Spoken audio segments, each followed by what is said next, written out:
This is the Philanthropy Show, connecting and inspiring philanthropy. On this edition of the Philanthropy Show, Kerry Hannon, nationally recognized career expert, columnist and regular contributor to the New York Times, Money, and Forbes magazines. The author of 10 books, including Getting the Job You Want After 50, #1 on Amazon. She is AARP's jobs expert, and I had the fortune to talk with Kerry during an event put on by Encore Tampa Bay, a nonprofit dedicated to connecting baby boomers with their encore careers. So talk a little bit about that first. Where are we right now? Yeah, thank you so much. I Absolutely. appreciate you being here, Bevan. Thank you. This is a really interesting time we're in. And what's different about retirement today is that it's shifted in the sense that we're living longer, healthier lives, presumably healthier, but definitely longer. And it makes how we approach our retirement different. Traditionally, people thought about, if we just look at the financial piece of it, you thought about your retirement savings, your pension, your outside, savings outside of your pension or your employer plan, and Social Security. But today there's a fourth pillar, and that's work. And work is not a four-letter word. It is really something that people need to plan for and make it part of embrace in this section of life. And I think it's not only a financial piece that's important to this, but when you're working and you're engaged in the community and what you're doing, it has other benefits. You're mentally sharper and you're physically. Studies show that if it's use it or lose it. If you're out there mentally engaged and socially engaged, it just provides a much richer life for all of us. And so I really encourage people to start, and my whole mantra is very much making work, embracing this idea of giving back in this next stage of your life in a different way than retirement. It's not just golfing and sitting on the beach or what have you. Well, you've written about a lot of those categories that you just talked about. People who are maybe not so happy with their current jobs, or they're coming up to that retirement and wondering, what do I do next? Should I get another job? Should I get an Encore job? Do I volunteer at a nonprofit? I'd kind of be interested to see what's going on with our audience. Well, exactly. How many here are already in a second career, in an Encore career? I know you. And how many are you are a couple of years out? You're just thinking about what it is you might want to do next. Good. So we're going to address all those areas because I think this is a really critical thing. The earlier you can start thinking about making this transition, the more successful you're going to be. You all are receiving that copy of Getting the Job That You Want After 50, correct? But you've also written a book that I got on Amazon called Love Your Job. Now, I'm an entrepreneur, and I do love my job, but there have been many times that I haven't. And I think this is fantastic. What prompted you to write this for those in the room who are now in that position of, I know I need to continue working. Right. Maybe I don't want to learn a new skill set. How can I... What do I do? The point is this is all about, take this job and love it, not shove it. And the point is I would go around the country speaking to audiences of mostly folks over 50 who were looking for work. And a lot of it was AARP introduced me to this group. And it was these are people that really, as Bevan mentioned, the retirement savings, this is a group that I could look out and I see this palpable fear in their eyes that they were going to outlive their money. And it's possible. So the point is I would come home and I brought this message of hope, like you can do it, ageism is alive and well in the workplace, but this is what you need to do. And I would come back to Washington, D.C., and I'd be talking to my friends and they would be moaning about their jobs and this and that. And I'm like, are you kidding me? You have a job, you should be grateful that you have work. And if you don't like it, move on and let somebody else have that position. And so I wrote this book to say, all right, let's empower you. It's up to you. No one's going to make you happy in your work but you. So this is what this book is about, giving people the tools to kind of reimagine their own work where they are today, because there's also, what's next and how to move into an Encore career. But I think some of us need to fall in love with where we are right now. Ooh, that's a good point. I think I'm not going to say that out loud because you probably don't want to actually raise your hand on this, but how many of us have been burned out in the job? And what are the causes of that? I think many reasons why you might be. But the number one reason, first of all, if you ask people what they love about their work, it's usually not the job itself. They love the people they work with. They love the mission of the company, whether it's for-profit or not for-profit. It means something to them. They're proud of it. And and they like the opportunity to learn or to travel, what have you. And when you really drill down, you say, well, what is it you don't like about your job? It's generally that they're bored. You know, they don't see it as boredom, but that's what it is. So how do you become unbored? So there are a couple of tricks, and the most important thing, and I think we heard this from some of the introductions, is this idea of learning. So the number one thing you can do to shift it up is to learn something new. So whether it's if your employer is going to provide some education on the workplace, or whether you take a course at a community college or another opportunity to learn, once you start learning something, something shifts in your brain. You get energized and you start to see the world in a different way. So I think education is a really key, easy first step. But there are other ways you can do it. Raise your hand, ask for new duties. We're often really afraid to stretch and to try something new because we might fail. So I think if you can really push yourself to ask for a new assignment, to get in line for something new, you really move into that opportunity to fall back in love with your work again. And an easy way, and one simple technique is to, if your office is a disaster, which a lot of ours are, if you start to declutter. You know, when you're decluttering something, you're making decisions about your life. You're saying, I value this, I don't value that. It's a real easy technique to get you thinking about what's important to you. You just don't want to do too much because everybody might think you're leaving, right? It's like I'm packing up and I'm... True enough.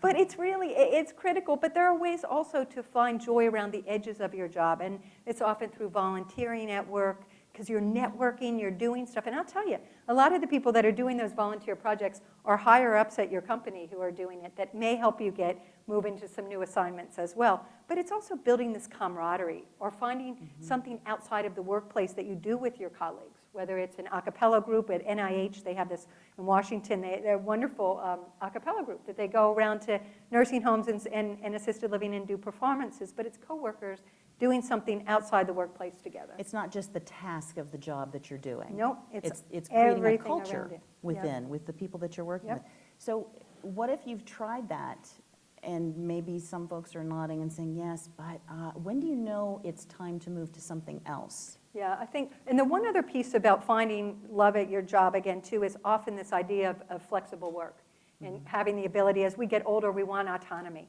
We're grown-ups. We don't want to have to be in the office all the time. So if you can have the opportunity to telework, you'll find a much more engaged employee, and you'll be more engaged yourself if you have that little bit of freedom. But not everyone, maybe it is time to move along. But again, nothing rash. I mean, you need to take, any time that I've focused, and I wrote a book a few years ago called What's Next, and it was about people who did one thing and switched to doing something completely different. And I profiled people who were successful at this transition. And the key to it was taking their time. It takes, a couple of years to really make a good transition. So, it's really important to kind of try to be happy where you are right now while you start to plan forward to what you're going to. Well, that's a scary thought, too, especially if you're not really sure where you want to go.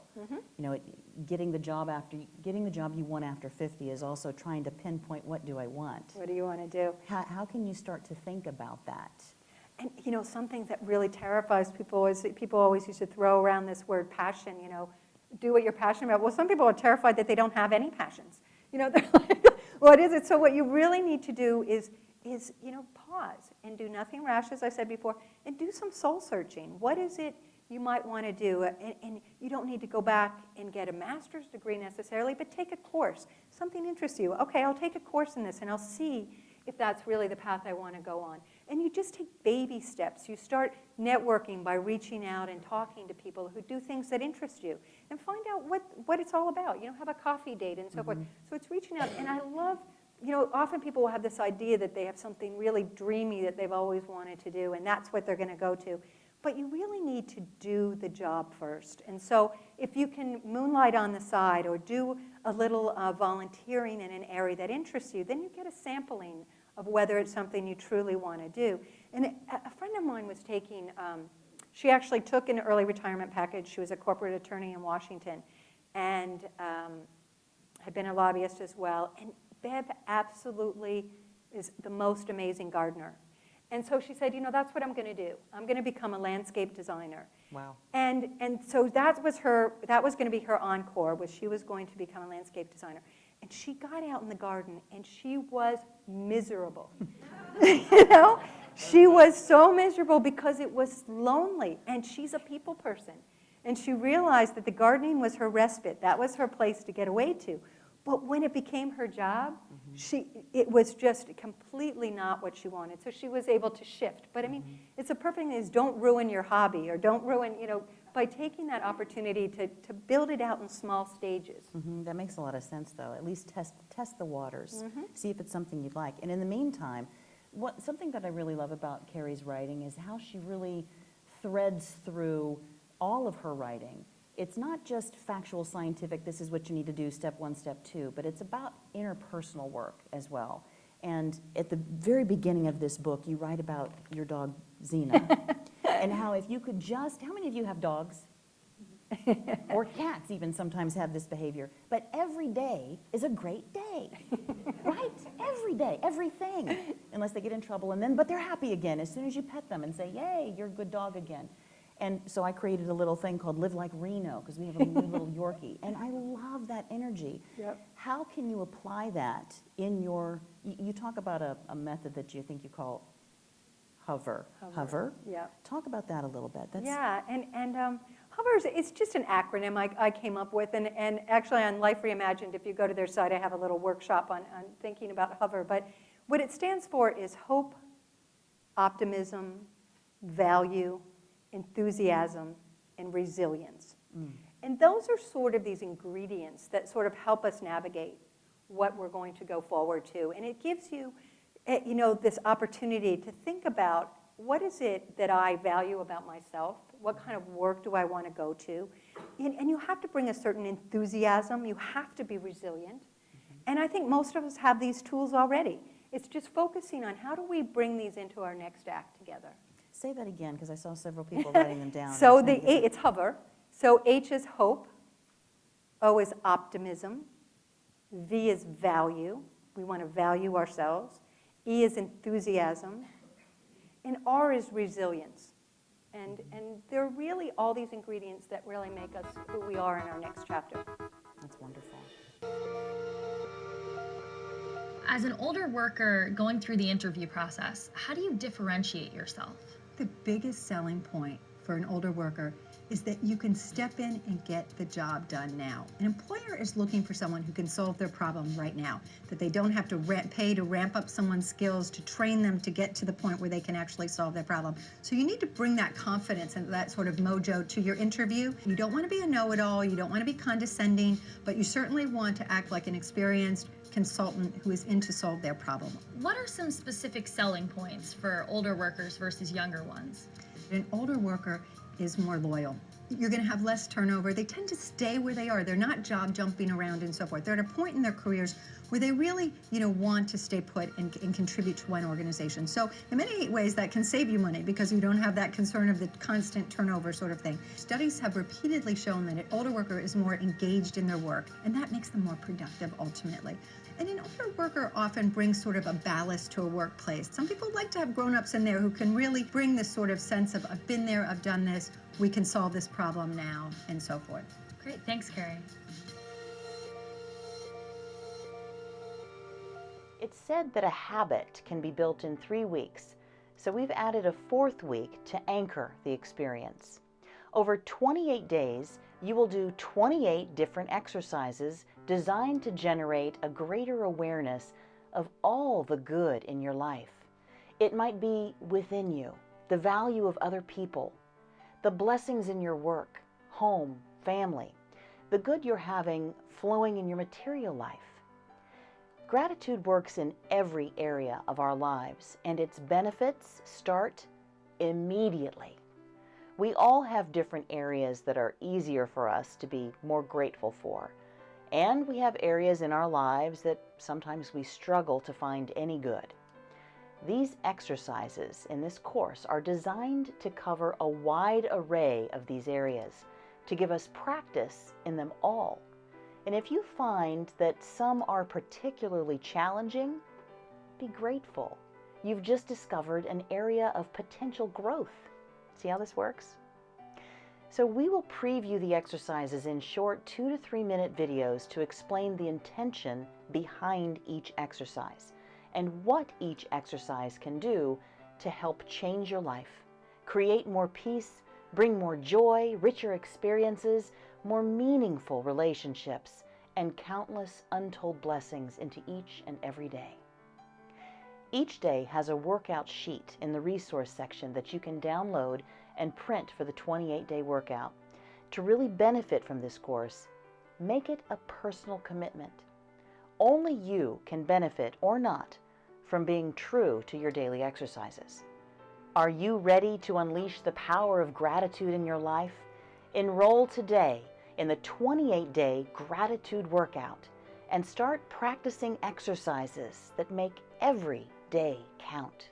I was that person she was talking about. I had a 29-year career in retail management and made a shift as I approached the age of 50 and got into career management. So she was telling my story right from the stage, and I took that turn and made that shift. Well, for those folks who are here because they're planning for 7 years from now, when they know that retirement is coming up, you've been quoted in, well, national media several times as saying that you want to retire, the word retire. So explain that. What do you mean? Well, I just think retirement is such an old concept, and many of you right here in this room feel the same way. You know, it's more like it should be refirement. I mean, it's kind of an opportunity to really get excited about what we're going to do next. It's not retiring and stepping back, it's stepping forward. And other people I've talked to in this area, and I think Bevan probably said this too, is you retire, when you leave maybe your primary employer,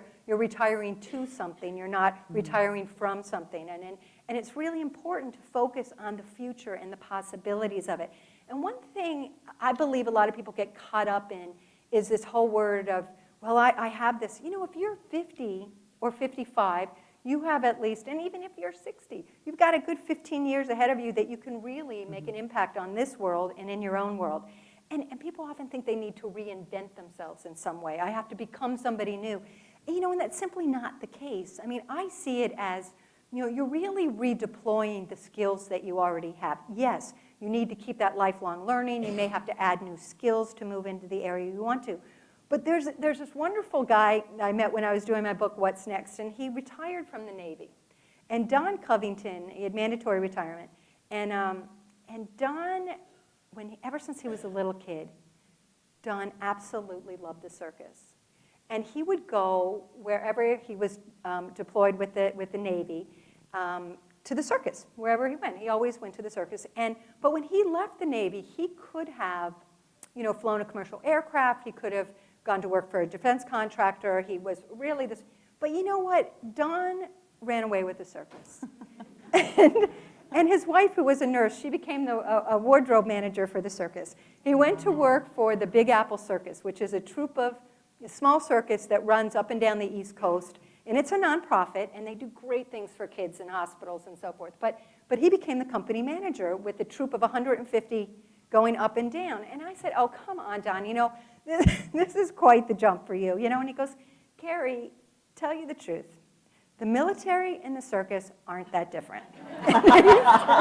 He said, and I understood what he meant, is he took all those leadership skills that he had learned from his primary career, and he redeployed them into managing this troupe of people. Mm-hmm. I mean, it was all about project management and leadership skills. And, you know, oh my gosh, I mean, you were talking about one happy man, and it was a great transition. That's beautiful. Well, I think part of the fear factor around that, too, is, I mean, I qualify for a couple of your books because I'm in my 40s, and technology has gotten away from me. I have gotten to that point where a 20-something freelance videographer that I work with, it's not Lex, although she's wonderful, actually was showing me something, and I realized I had no idea what he was talking about. And I thought, now wait a minute. I grew up with an Apple IIe. It was the first computer out. I had it. How did I get lost in the shuffle? So I know it's got to be pretty intimidating when you're getting close to that time and you're saying, okay, well, how do I redeploy my skills in this new scientific technology, different kind of culture? Well, you know, technology, you cannot ignore it. I mean, that is an essential piece of almost all of our jobs, and some respect. So I encourage people to, you know, reach out and, Take courses at the community college, take workshops, do whatever it is. If there's a certain field or job you're thinking about, you might want to move to, look about what do you need for that job? Look at the job descriptions, talk to people in those jobs. What are the skills you need, and go and get them. And you might just have to actually call your grandkids or your nieces and nephews, because Yes. I get tutorials all the time from them, because one day this is something that's simple, and I'm pretty hip to technology. I do a lot with it, but I couldn't figure out how to take a photograph of myself and put it in a Word document. And I spent about 2 hours. I was practically crying. And then I looked at my watch and I said, you know what? I bet Shannon's home from school. So I called up Shannon. Oh, actually, I didn't call her. I emailed her. I said, Shannon, could you help me with something? And she said, just send it to me. And 2 minutes later, she sent it back to me. And I was like, oh, my God. And so I was so excited. And I said, okay, you need to help me with some of these things. So I started taking, whenever I'm with her, she gives me a little lesson. And Perfect. But reach out and ask for help, I think, is the bottom thing. And don't ignore technology. And a great way to show, and we'll probably get into this a little bit about what employers are concerned about, is that you're not up to speed with technology. This is something that they really are worried about. And so there are ways that you can demonstrate that you are by adding those skills or certifications ahead of time, but also by having a LinkedIn profile. And you need your resume, and we may talk about that too, but if you show that you have a LinkedIn profile, that you are engaged in group discussions on LinkedIn, and that you participate this way, it goes a long way to showing that you're at ease with the technology, because they will Google you. They're going to look to see what your social media footprint is. So I encourage people, be on Twitter, follow industry thought leaders, learn about what your field is growing. You need to be engaged in part of whatever field it is you're moving towards. Well, let's talk about that. We're here now, so we might as well continue with that thing. And kudos to USF St. Pete for offering what you offer. Yep. With what a great, I didn't know that. Did you guys know that? It's fabulous. Please summarize it again, Sue. The Senior Archers Program is actually a statewide program for residents over the age of 60 who can take free college courses. Over the age of 60, free college courses, statewide program. USF St. Pete is a part of that. So what a great resource. It's brilliant. And it's just lifelong learning is important, whether you're going to a new job or you're switching careers or what have you. But it keeps you mentally sharper, and you've got to be a part of it. And I think that's a wonderful resource. You were talking about your friend who ran off and joined the circus and redeployed his military skills or his leadership skills in that capacity. How does one do that? How do you look at your skill set and figure out how you can redeploy them in another area? It's critical to do the self-evaluation for sure. But we also need to reach out and ask people around us, what am I good at? They'll often recognize things that you don't recognize about yourself, that you take for granted that you do well. And so I think it's critical to reach out to your network and say, what do you think, and knock around ideas about what it is that you are really skilled at. But it's pulling it all apart and thinking, often when people think about what they're going to as their encore, it's something that they loved as a child. It's something that they really enjoy doing. A woman I met recently, she had a big career in the life insurance business. And when she retired, she knew that she wanted to keep working. And she was trying to figure out what it was that she wanted to do. When she was a kid, she loved to sew. And so she won sewing contests in Kansas and all sorts of things. It was her thing. But she had gotten so far away from that. But when Marilyn stepped away from her primary job, she talked to her financial planner. They tried to figure out what it is she might want to do and if she needed to work in retirement. And she did need to bring in a little income. She started a business making pillows out of old wedding dresses. Wow. And she started doing it for friends, and then she started an online shop where she does this. She sells to some retailers in her area in Kansas City. She also does T-shirts, and whatever. She does all kinds of different quilts and stuff. But what it was is she went back to her childhood. What is something I loved when I was a kid? Just like Don did with the circus. It was something he loved. Often you'll find clues. I call it like you have to be doing a little sleuthing about what it is, because it's not only your skills, it's what you really enjoy doing. Because this is a The time. skills you can learn. I think you can. The skills yeah. you can learn. I hear what you're saying. So the skills you can learn, your natural ability, your passion around doing something can then come through those in a different way. Because this is the time in your life to really do what matters to you. This is your opportunity. We are living this extra bonus chapter of our lives, and so get out there and make a difference. And when I talk to folks who have done these career shifts often, I'll ask them, what is it that made you decide to do this at this age, and and to start over in something new or what have you. And typically it's been a health crisis of some kind, whether it was something in their own life or they lost someone they loved early, and they realized, what is that all about? What is my legacy? What is this all there is? And it's usually a time in life when the kids have been launched. If you have that, the mortgage is paid off or you've downsized somewhat.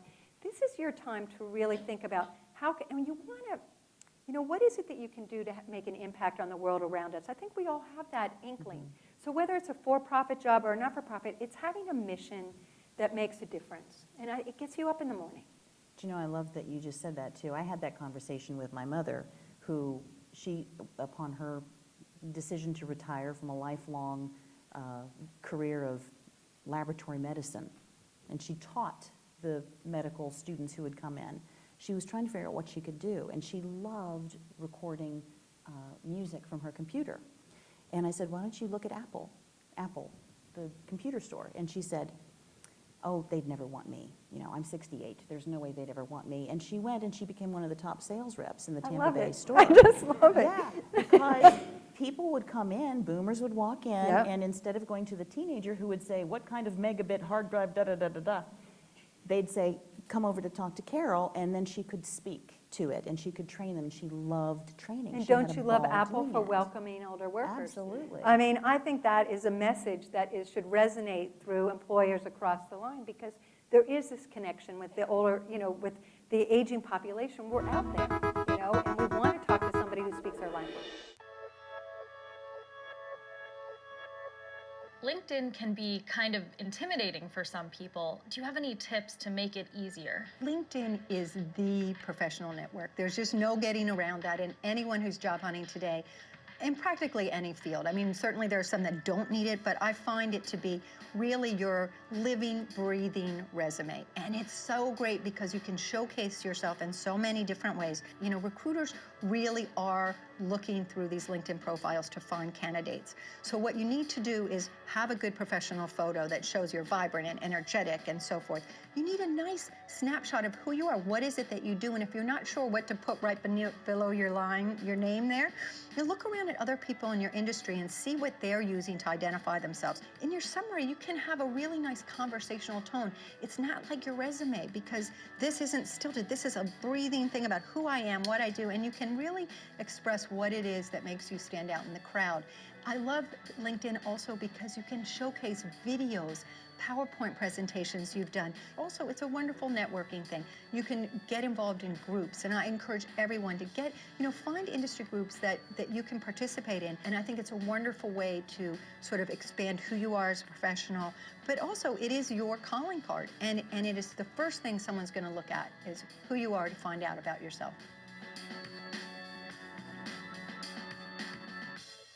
Whether you're a solo entrepreneur, running a small business, or a nonprofit, finding ways to promote and differentiate your business can be challenging, especially in the world of video messaging. In this course, I'll show you how to create 5 video styles which have proven effective for other businesses, and you've probably seen a few of them on TV crafted by major brands. But you don't have to be a Fortune 1000 company to produce these quality videos. You just need to understand their structure and how you fit into them. Throughout this course, I will teach you these 5 basic videos and how you can easily and professionally produce them yourself. Each style suits a different purpose and can be used across multiple platforms, which is essential to having real impact. Okay, are you ready? Enroll today at thephilanthropyshow.com. Pretty much feel like my skill set, I only see it focused in that particular business. One great thing today, listening to her, was sort of affirmation of I have a vast array of skills and being able to take those into any environment. So is it to not be afraid of that learning some new skill set that you may need, but to really try to find the passion, the thing, the being? So you do that soul searching. You sit there and what is that? And then what do I need to do? What skills do I need to add to get to that point? What might be important to do? And then it's that volunteer and moonlight piece. It's trying it out. And you know what? Nothing's forever. So this is a period in your life. It's not linear like what you did in your first chapter. This is about doing lots of different things. So I think of it as that patchwork quilt. You might do this for a while, and you might do that for a while. And there's no ideal starting point to do that. Just get started. And it will grow, and it will become apparent. When I wrote my book, What's Next, I spent 3.5 years traveling around the country meeting people who made these really sweeping career changes, from, investment banking to opening an Italian restaurant, from botany professor to opening a chocolate shop, all kinds of different things. When I went back to update that book, and again, those people, it was so amazing. And I didn't want to do what they did necessarily, but I was so inspired, I wanted to be like them. But they had such confidence in their vision. And when I went back a few years later to update this for a paperback, which AARP endorsed, and it was wonderful, and I revisited these people and their stories, I found that about a third of them had moved on to do something different. They had either sold the little business they started, or they found, one woman went from California Highway Patrol. That was her. She had an amazing career in California. She was a chip? She was a chip. Wow. And she became a Nashville music agent. And, but she realized that that wasn't enough for her. So she was always very fit. She became a senior fitness trainer. So now she does a couple of different things. And so we might weave together different things. So it's not all going to be, it's clear I'm going on this path. So you start off, this is a period of your life to really make it an adventure and sort of do that roadmap that you've designed, Devin, to go different directions. What happens if you think that where you are now and where you want to be, you may not necessarily be able to afford to get there because that takes learning a lot and you still have to work? I mean, you talk about a fitness program. What are some essentials that you have to keep in mind to get from here to there? I love my fitness program. I think everyone should adhere to this Kerry's fitness program. And the number one piece of this is you need to be financially fit. And that's where, I'm a big fan of people talking to financial advisors or whatever who can help you take a look at your whole picture and figure out, and often you can do this yourself to a certain degree, but you may need to ask an expert, a pro, to really look at the overview. But do a budget. Think about where can you trim back? Where can you cut around the edges? Can you move to a smaller home? And if you start early enough, as I say, it takes a good 3 to 5 years to really make a successful transition if you're going in a whole new direction. But, pay down those big credit card debts, because here's the thing. Debt is a dream killer. And it just sucks everything out of what you might want to do. It takes away the possibilities. It limits you. It makes you, when you're in control of your finances, you're nimble. That you have choice. It gives you choice because you can go to work for an employer that maybe is not going to pay you the salary you made in your previous career. But you know what? It's okay because you're financially secure in the sense that you don't need that certain target. You need income, but you don't need that certain target that you had before. Or if you're starting your own business, I meet so many people in the over 50 category who really do want to start their own business because, in fact, they're fed up with the job hunt. And they're like, okay, I'm just doing it on my own. But if you're going to start your own business, chances are you might not be able to pay yourself for a year or so. So while you're building and getting traction in your business, so you really need those savings. Number 2 is you need to be physically fit. And what I mean by that is, I don't mean you have to run a super fast mile or bench press or what have you. But when I speak to audiences over 50, I'll have, a lot of times women will come up to me and they'll say, should I get Botox or should I dye my hair? And I'm like, well, yeah, if that's going to make you feel good about yourself, by all means, don't do it the day before the interview. But what you really, really have to do is get physically fit. Because when you are physically fit, you bring this certain energy. You bring this vibrancy. That you have this can-do spirit that comes across. And they don't, someone who's interviewing you or whatever may not even recognize what it is. But it's this certain something that they say, hey, I want what she has, or I want what he has. Because, it really resonates because you're out there. And it's just having this, so it's swimming. I walk my dog a couple miles a day. I mean, whatever it is you like to do, do it. Third piece, so you're financially fit, you're physically fit, and you're spiritually fit. And by spiritually fit, I don't mean woo-woo religion and all of that. I'm talking about, when we're at this stage and we're trying to figure out what it is we want to do, it's really stressful, and especially if you've been downsized from a job and you're in the job market and you're getting a lot of rejection, And your family, they want to be supportive, but oh my gosh, and you're getting depressed, and it's difficult. So if you can have some place that you can go to that centers you, whether it's meditation or yoga, whatever it might be that gives you a respite where you can go and sort of calm down, find your quiet space, and learn, and just chill a little. And then it gives you the strength to move back into the next pieces of making your plan. Well, and I love that too, even if you're currently employed in your current job and there's something that's askew or amiss, to take that time to do that as well. Yep. I think that's wonderful. I was going to ask you about your reference to LinkedIn and revamping your resume, and how much of what you're just talking about with your physical ability or your physical agility or your mental agility, what do you put into your resume? How do you revamp it? I think the most important thing to remember about resumes is most of us haven't done one in years. And frankly, if anyone asked me for my resume today, I'm like, just look at my LinkedIn profile, because it's just, that's where I have it all. But if you're doing a paper resume, which we have to do, that is part of it, keep it short. No more than 2 pages. And it's not your obituary. People don't need to know every job you've ever had, even though you think they were all terrific. You really need to focus on the jobs that matter to the employer you're talking to. And you need to tell a story. It has to be a narrative. In this position, it's not that this was my job title. It was that I brought in a job 2 months ahead of schedule. I raised revenues, by the work I did by 10% or 15%. Give some story as to what you brought to that job, because what employers want to know is what you can do for them today. They're not so interested. Yes, most of mine today, if you're being interviewed by somebody who's younger than you, they might not even know what half of the jobs were you had. So you simply, you need to show what is relevant today for what they're looking for. So, in the resume, physically, it needs to be simple. It needs nothing fancy schmancy. It needs to be a plain typeface. And it's critical to go through those pieces. And you definitely don't need to put objectives and that sort of thing in there. They don't need to know.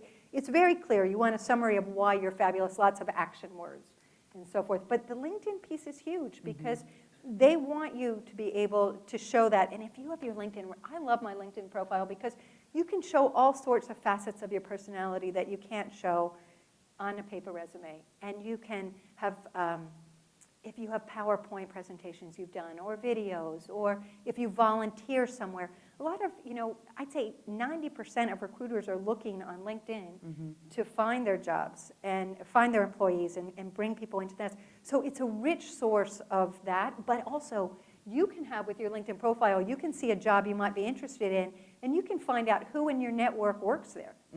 And that's a really important way because as we all know, employers, no matter what age you are, if you're looking for work, hiring hasn't changed that much. People hire people they know, or people they know. So it's really all about your network. So anything you can do to dig into finding who you know where you're interested in working, whether it's a nonprofit or a for-profit, you've got to pick up that phone or send that, and reach out to them and get in the door that way. How many of you are, just for fun, on LinkedIn? Yay. Awesome. Oh my God, That's great. That's what it's all about, because Wow. that just shows that you're engaged and you're,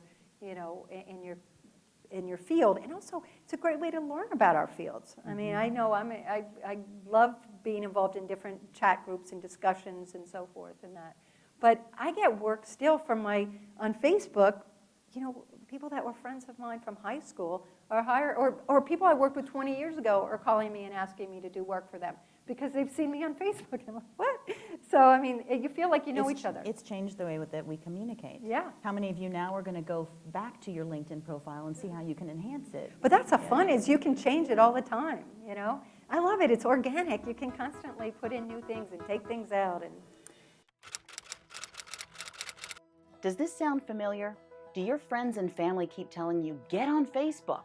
Or maybe you already are on Facebook, but you find yourself stuck, not quite sure what to do. I've been teaching social media for more than 6 years to entrepreneurs, small businesses, and nonprofits, and I've helped many of my friends who are themselves grandparents get set up and familiar with the basics of Facebook. I've been waiting for a class just made for grandparents and boomers to come along so I could pass it on to them. And then I realized, why am I waiting? So I reached out to a couple dozen or so of our grandparent friends, asking them, what are your main questions and frustrations around using Facebook? And that's what this course is all about. Using screen recordings like this one, I will walk you through the answers and also use markup tools to point out specific things that I think are important for those lectures. In addition, I've put together some documents for you that you can use as resource guides. You can print these or download them and access what you've just learned in the previous lecture or in the previous section. You can take this course at your own speed, skip to lectures that answer your main questions first, or take the lectures in order to build your knowledge base. So, are you ready to have fun and learn about this Facebook thing? Enroll today, and I'll see you in class. Enroll today at thephilanthropyshow.com. It seems like everybody's experiencing the same thing.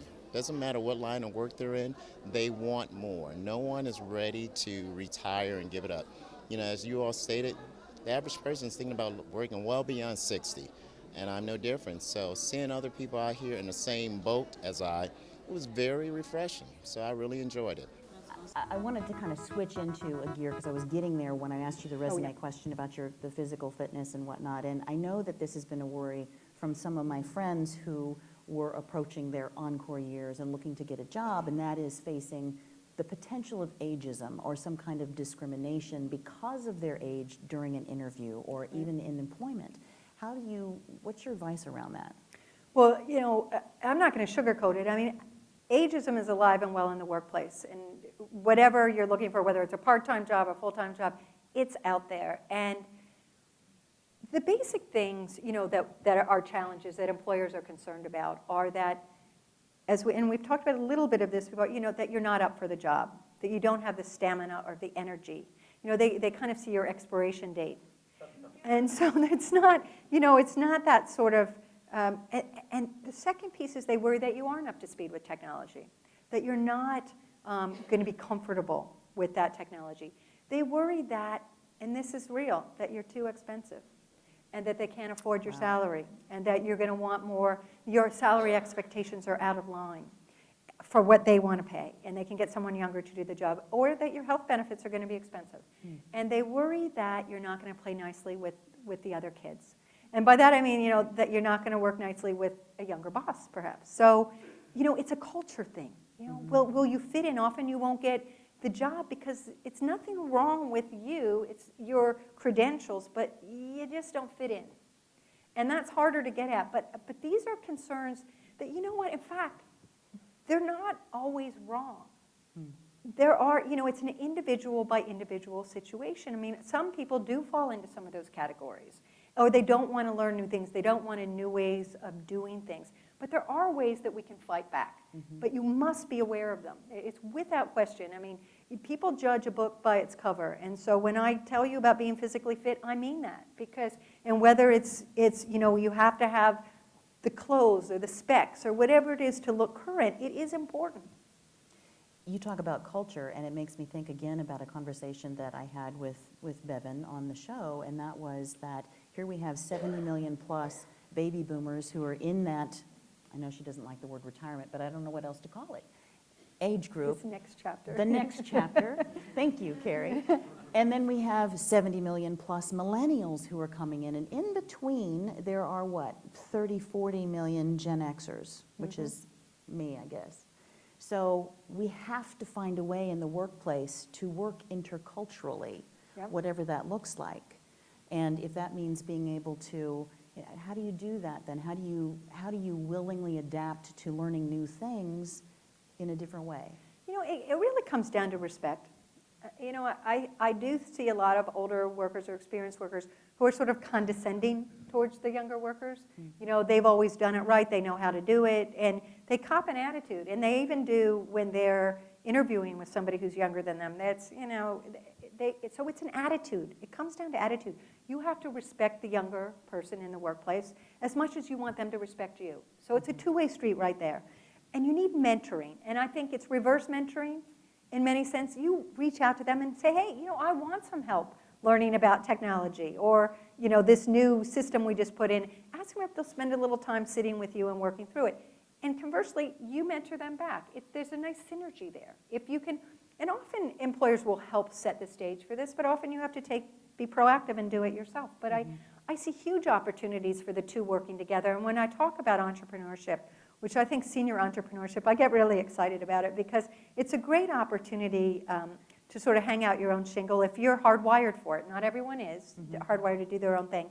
But I have a chapter in one of my books, Great Jobs for Everyone 50 Plus, about jobs that ride the age wave. And a lot of these are jobs that are being created all the time, some we've never even heard of, for people in their 50s and 60s to cater to people in their 70s and 80s. And a lot of these are jobs that can be hanging out your own shingle kind of jobs. I mean, it's a patient advocate, or senior fitness trainer, like the woman I mentioned, or a senior massage therapist, or an aging in place specialist. And you know, there's certifications you can get to move into some of these fields, and you can team up with somebody else, whether it's the aging in place part. You don't have to be a contractor or an architect. You could be an interior designer. You could put together a little team of people to go in and do this. So I think there's all kinds of really neat ways. So when I get back to your question about the millennials, senior entrepreneurship, some of the best things I see out there are when you see a senior partnering with somebody who's younger. Somebody who's, maybe it's somebody in their own family in their 20s and 30s, but looking to find, they're having a hard time in the job market too. So, and although the job market has certainly improved, it really hasn't for the over 55 set and for the very young and the 20-somethings. It's a rough market out there still. So when you can team up together, you get the experience from the senior, and you definitely get the network, you might get the capital, and you get the enthusiasm and the tech skills of the younger worker. And my goodness, that you have created a business that can not only, you know, it's not this something for the next 5 years, it's something that could have traction for 20 years. And so you see these partnerships, and there's a couple that I hang out with them, and I'm like, yes, this is how it should work. It's great when the two can have both of their strengths highlighted and reciprocated. Yeah, I like that too. And I love how excited she gets do. with It's it. just really fun. Would you call entrepreneurship, I know you talk about both the Encore career and the second career. What's the difference between the two, and where does the entrepreneurship fall in? Okay, so now, not everyone makes this sort of distinction that I do, but I think some of the folks in the room will. I see an Encore career, and maybe it's because I'm so passionate about this organization, Encore.org and so forth, but I see it really as making a second chapter of your life in doing work that has impact on the world. So in many ways, I see it as a segue into the nonprofit world. And so to me, that's what that word Encore means. It's shifting from a for-profit to a nonprofit job that has meaning in that respect. I see a second career as almost something that somebody in their 50s is doing, where they really are shifting to a whole new kind of work that may be nonprofit, but probably is more in the for-profit arena.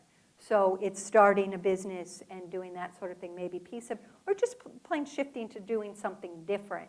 But it doesn't necessarily have to be in that social impact world. Does that make sense? And that's what I mean. Bevan, would you agree with me? That sort of. I think different people have different perspectives of it. Yeah. So it can be either way. But I like to think of Encore as, you know, it's a word that gets bandied about a lot, but I like to think of that as really your second act with meaning. Talking about that, second act with meaning, we have a lot of nonprofits who have a lot of need. Yes. How does one go about looking at where they want to either volunteer or become a staff member? Yeah, it's that's a tough transition. It's really difficult because there is a need. There's needs on both sides of the fence here, and I think the most important thing you can do if this is what you're, you know, regardless if you're in this age bracket and you're job seeking, you should just back away from the computer and get out of your head and into the world and volunteer no matter what. Because if you're volunteering, and it should be a mission that you care about, that's important. But when you're out volunteering, first of all, it fills in gaps in your resume. And I'm talking about skill-based volunteering, doing something that uses those skills that you've had. So you're using those and you're keeping your resume alive. You're networking, you're meeting people that you may hear of something else that you can do. And you may very well find a job right there at that nonprofit, or you may hear of something somewhere else. But it allows you to get in and see how it works. And an interesting example of that is a woman named Ann Nolan, she was downsized from her job, and she was in her late 50s, and she had no idea about what it is she was good at necessarily or what she wanted to do. And she's a fellow dog lover, so she would take long walks along the river in Providence, Rhode Island with her dog, trying to figure out what to do. She decided to volunteer at the local homeless shelter. And they realized with her skill set that she quickly was asked if she wanted to join the board, which she did. And, like a year later, no, maybe not even quite a year, she became the head of the organization. Wow. And the chief executive of it. And she said, Kerry, I know it's the name of the organization was Crossroads, Rhode Island. And she said, Kerry, I cry every day, but I cry for the right reasons, because she's making a difference. But it just came from a volunteer opportunity, and something percolated up. That doesn't always happen, but I think when you're out there in the world engaging, opportunities come to you and you learn. But a nonprofit resume is different too. I mean, you need to approach the nonprofit world. You have to really show how you can solve their problem today, and you have to understand that it moves at a different pace than in the corporate world did. You need to be willing to step back a little bit. Often one of the big problems people have with shifting into new fields, in nonprofit fields as they get older, is that it's really hard to be a beginner again. It's really hard to your ego to be a greenhorn and no one's coming to you for the answers. In fact, you need to go to somebody else for the answers. It can be a real your identity in a large part is tied to your job, your career. So it really takes some effort to do some real soul searching on that. You just said what I wrote down. I was taking notes because I wanted to ask her this next question, and she nailed it when you said, how can I make a difference? Yeah. That's what they're thinking, how can I make a difference? And there is something that you also talk about, multi-generational businesses and that legacy planning. Yeah. What does that look like? If somebody's really thinking about, I want my legacy to be around this issue or what, how, can you tie those together, entrepreneurship and legacy? I think you clearly can. And again, I often say that nothing's forever, but if you're setting a course for yourself, that's something that really matters to you, and if you can do it working with, as we talked about, somebody who's younger, whatever, you can build something together that does have legs, that is going to move forward with what it is your vision is for it. And there are a lot of great examples, and I would encourage people to look at the website I mentioned, Encore.org, which we've all heard of here, but they have great stories of people who have done these sort of transitions to work with meaning. And they're inspiring, and it gives you ideas of how you might start down that path. And if you are interested, and since you're in the Tampa Bay area, I want to put out this to the community, that we do have a nonprofit leadership center here, which has a lot of great classes for you. Perfect. On volunteerism and board development and a lot of opportunities. Because if you're going to shift to the nonprofit, you often need to add some of those things that are really important to, is it, tech for the nonprofit, or is it fundraising, whatever it is, you probably do want to go back and take a class or two.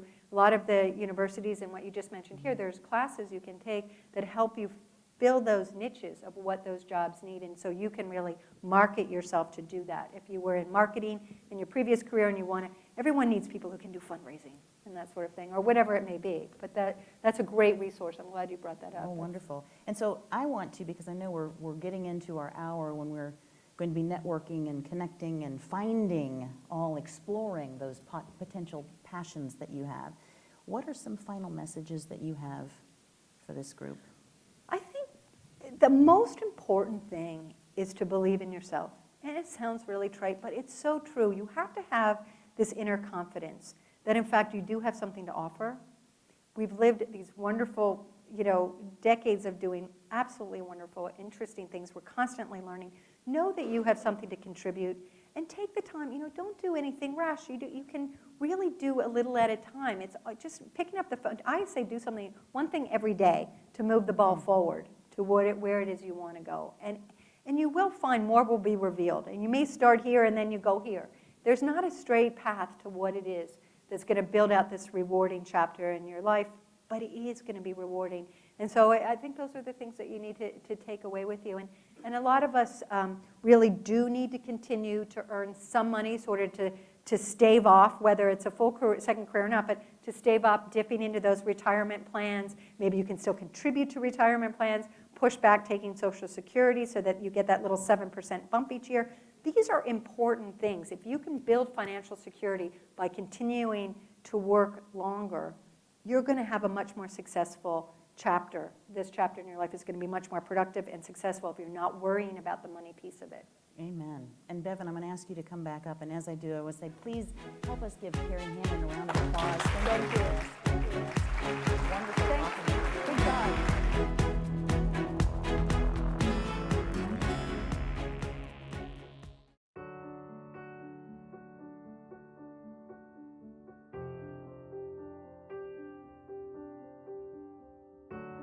So many people think that when they're starting on their second act, it's all about reinventing yourself, but it's absolutely not that.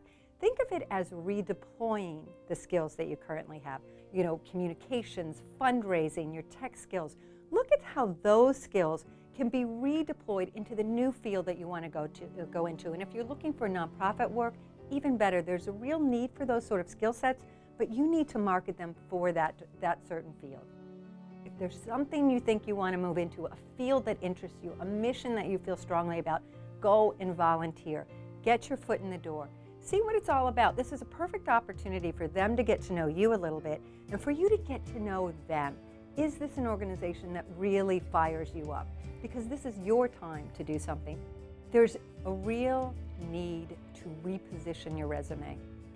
You don't want the same resume you've always had. The key really is to tell the story, your narrative. You want to show how what you did in your old job, how that translates those skills and talents and that position to what you want to do in the nonprofit world. It's really important to do three things.